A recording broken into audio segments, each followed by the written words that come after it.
ஏற்கனவே பாஜக அரசு என்ன சொன்னாங்க, ஜாயிண்ட் ஒர்க்கிங் கமிட்டி அமைக்கிறாங்க. இது வரைக்கும் அந்த கூட்டம் நடத்துறதே கிடையாது. எதற்காக நடத்தல, ஏன் நடத்தல? அப்ப மீனவர்கள், தமிழ்நாட்டு மீனவர்கள் மீது பாஜக அரசுக்கு, மோடிக்கு அக்கறை இல்லை. கைது செய்தாலும் சரி, படகுகளை பறிமுதல் செய்தாலும் சரி, வலைகளை கீழ்த்தாலும் சரி, தண்டனை கொடுத்தாலும் சரி, அக்கறை இல்லாமல் தமிழ்நாட்டு மீனவர்களுக்கு எதிராக பாஜக அரசு செயல்பட்டு கொண்டிருக்கிறது. ஆகவே இதை காங்கிரஸ் பேரியக்கம் வன்மையாக கண்டிக்கிறது. இன்று முத்தமிழறிஞர் கலைஞருடைய நினைவிடம் திறப்பு விழா. இந்த திறப்பு விழா மிகவும் பிரம்மாண்டமாக நடக்க இருக்கிறது. எங்களுடைய தலைவர்கள் அதில் கலந்து கொள்கிறார்கள். அவசரமாக நான் இன்று புதுடெல்லியிலிருந்து தலைவர் அவர்கள் வர சொல்லியிருக்கிறார்.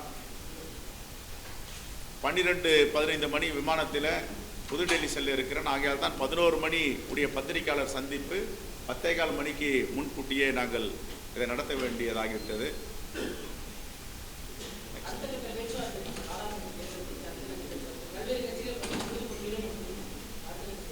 பேச்சுவார்த்தை சுமூகமாக நடந்து கொண்டிருக்கிறது.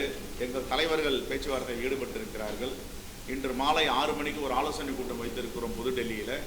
அதற்காக இப்போ புதுடெல்லி விரைந்து கொண்டிருக்கிறோம். தகவல் வந்தவுடன் பத்திரிகையாளரிடம் நாங்கள் அதை சொல்லுவோம்.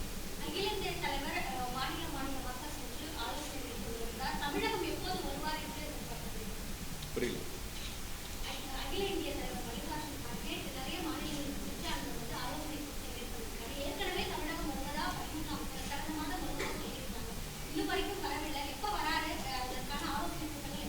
மிக விரைவில் வருவார், மிக விரைவில் வருவார். மோடி அரசு தொடர்ந்து மீனவர்களுக்கு மட்டும் எதிராக இல்லை, விவசாய பெருங்குடி மக்களுக்கும் எதிராக இருக்கிறது. 3 வேளாண்மை, புதிய வேளாண்மை சட்டத்தை கொண்டு வந்தார்கள்.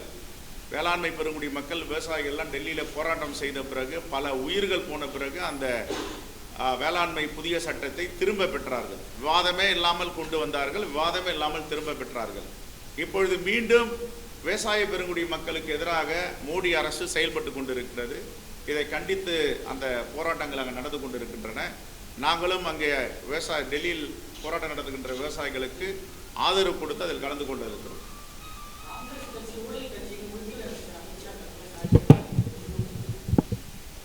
அவங்க சொல்றது எதையுமே உண்மை கிடையாதுங்க. உண்மையே பேச தெரியாதவங்க தான் பாஜக தலைவர்கள், பாஜக அமைச்சர்கள். என்னென்ன வாக்குறுதி கொடுத்தாங்க, என்ன வாக்குறுதி கொடுத்தாங்க? நாங்கள் வந்தால் பெட்ரோல் விலையை பாதியாக குறை பண்ணாங்க, டீசல் விலையை பாதியாக குறை பண்ணாங்க, இந்தியாவுடைய பண மதிப்பை அமெரிக்கா டாலருக்கு நிகராக கொண்டு செல்வோன்னு சொன்னாங்க, 2 கோடி பேருக்கு வேலை வாய்ப்பு கொடுப்போம்னாங்க. எதையாவது உண்மை இருக்கா? சிறு குறு தொழில்லாம் நாங்கள் வந்தால் மிகப்பெரிய உச்சத்தை தொடோம்னாங்க. இன்றைக்கி சிறு குறு தொழிலாம் அழிச்சிட்டாங்க. அவங்க சொன்னதை எதை செய்கிறாங்க?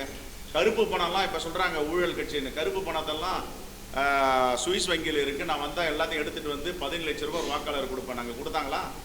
எங்கே இருக்குது அந்த கருப்பு பணம்? அதே மாதிரி தான் ஊழல் கட்சின்னு பார்த்தா பாஜக தான். 2.5 கோடிக்கு 1 கிலோமீட்டர் போடுற சாலையை 250 கோடிக்கு போட்ட ஒரு மிகப்பெரிய ஊழல் கட்சி பாஜக. தேர்தல் பத்திரம் ஒரு நவீன ஊழல், உலகத்திலே எங்குமே இல்லாத ஊழல். ஊழல்வாதிகள்லாம் கேள்விப்பட்டிருக்கோம், விமானத்தை ஏறி ஓடுனவங்களாம் கேள்விப்பட்டிருக்கோம் நாட்டை விட்டு. அதை விட மோசமான ஊழலை பாஜக செய்து கொண்டிருக்கிறது. தேர்தல் பத்திரம் இப்போ பாகிஸ்தானில் தான் வந்து உச்சநீதிமன்றம் தலையிட்டு, அங்கே சர்வதிகார நாடு, சர்வதிகாரம் நடக்கிறது. உச்சநீதிமன்றம் தலையிட்டு தீர்ப்பு கொடுத்து அதை மாற்றும். இப்போ இந்தியாலையும் அதே மாதிரி உச்சநீதிமன்றம் தலையிடுது எல்லாத்துக்குமே. தேர்தல் பத்திரம், சண்டிகார் மேயர் தேர்தல்.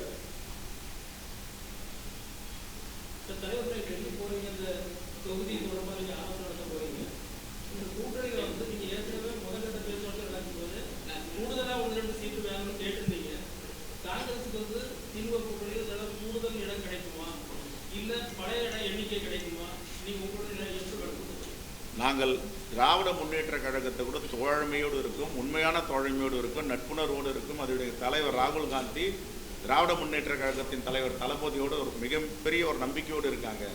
ஆகையால் எவ்வளவு தொகுதியை பெற வேண்டும், கேட்க வேண்டும் என்று எங்களுக்கு உரிமை இருக்கிறது. அவர்களும் மனம் வந்து கொடுப்பதற்கு மனம் இருக்கிறது. எதுக்கு குறைக்கணும்? இல்ல உங்க ஆசையா அதை குறைக்கணும்னு? உங்க ஆசையா? தலையாட்டுறாங்க ஆசை.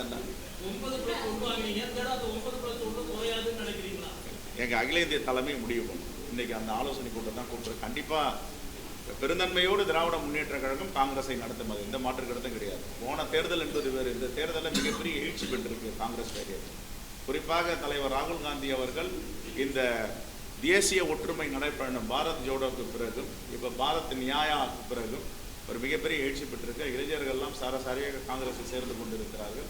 ஒரே ஒரு உதாரணம், 2 தினங்களுக்கு முன்னும் கூட சென்னை மாமன்ற உறுப்பினர், வழக்கறிஞர்கள் எல்லாம் வந்துட்டு இருக்காங்க. எல்லா மாவட்டங்களிலேயும் இப்போ சேர்ப்பதற்கு தேதி போட்டிருக்கிறார்கள். காங்கிரஸ் பேரியக்கத்தில் தன்னை இணைத்துக் கொள்ள வேண்டும், ராகுல் காந்தி பின்னால் அணிவகுக்க வேண்டும். சிறிய கட்சிகள் கூட ஒரு சீட்டு கூட வேணும்னு சொல்லி அவங்க உரிமையோட கேட்கிறாங்க.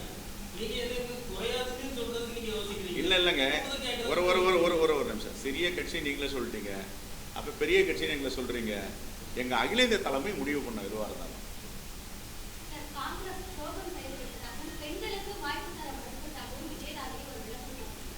அந்த அம்மையாருக்கு 3 முறை சட்டமன்ற உறுப்பினர் இந்த கட்சி தான் கொடுத்தது. கொறடா என்ற பதவி இந்த கட்சி தான் கொடுத்தது.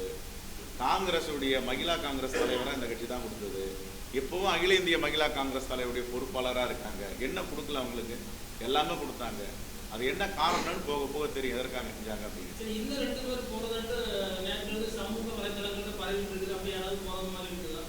எங்க தலைவர் ராகுல் காந்தி அவர்கள் சொன்னது தான் அதுக்கு பதில். தைரியம் உள்ளவர்கள், இந்த தேசத்தை பாதுகாக்க வேண்டும் என்பவர்கள் இங்கு இருப்பார்கள். பயத்தில் உள்ளவர்கள், RSS மாதிரி பயத்தில் உள்ளவர்கள் வெளியேறுவார்கள்.